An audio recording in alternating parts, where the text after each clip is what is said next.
ദക്ഷിണേന്ത്യയിൽ അവിടത്തെ പോലെ ഒരു സംഗീതജ്ഞൻ ഇല്ല എന്നാണ് ഞങ്ങളുടെയൊക്കെ അറിവ്. അത് സർക്കാരും ജനങ്ങളും ഒക്കെ അംഗീകരിച്ചിട്ടുള്ളതുമാണ്. അല്ലാതെ ഇക്കണ്ട പുരസ്കാരങ്ങളും പത്മശ്രീ ഒന്നും അങ്ങേക്ക് ലഭിക്കില്ലല്ലോ.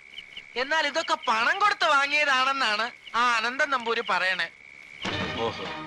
പറഞ്ഞുകൊണ്ടുവന്ന് എന്താണെച്ചാ അവിടുന്ന് വൈകാതെ ഒരു ദിവസം കൊട്ടാരത്തിലേക്ക് വരണം. ആ കൊരങ്ങിന്റെ അഹങ്കാരം കണ്ടിട്ട് സഹിക്കണില്ല. അതുകൊണ്ടാ നേരിട്ട് തന്നെ ഞാൻ വന്നത്. എന്നാ അയാളൊന്ന് കാണണമല്ലോ. കൊച്ചിരാമ, നമുക്ക് നാളെ കൊട്ടാരം വരയ്ക്കുന്നു പോണം. പോവാം.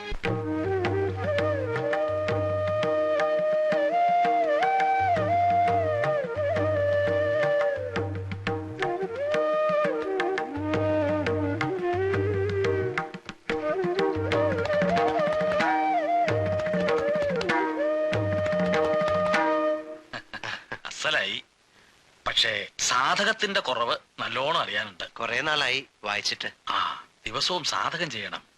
ഈശ്വരൻ അനുഗ്രഹിച്ചു തരുന്ന കഴിവുകളൊന്നും പാഴാക്കി കളയരുത്. ഇതാരൊക്കെയാ ഈ പറഞ്ഞത്? വരിക വരിക.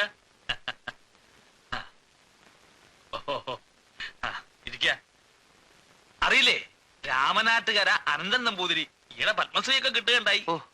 വേണ്ട, അല്ല, ഇത് നമുക്ക് വളരെ വേണ്ടപ്പെട്ട. അറിയാം, അനന്തൻ നമ്പൂരിപ്പാട് എന്നല്ലേ പേര്? അതെ, ഞാൻ അങ്ങയെ കുറിച്ച് ധാരാളം കേട്ടിട്ടുണ്ട്. എന്താ കേട്ടിട്ടുള്ളേ? പത്മശ്രീ പണം കൊടുത്തു വാങ്ങിയ അല്പൻ, ശബ്ദം കൊണ്ട് കസർത്ത് കാണിക്കുന്ന അജ്ഞൻ അല്ലേ?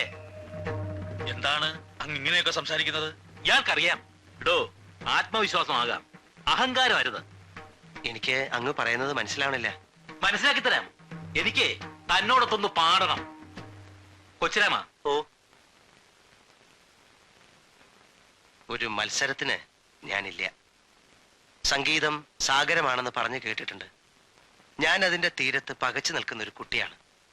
അങ്ങ് അതിൽ നീന്തി നടക്കുന്ന ഒരാളും. അങ്ങയോടൊപ്പം ഇരിക്കാൻ പോലും യോഗ്യനല്ല ഞാൻ. വാക്കുകളുടെ സൗജന്യമൊന്നും എനിക്ക് വേണ്ട. ശ്രുതി,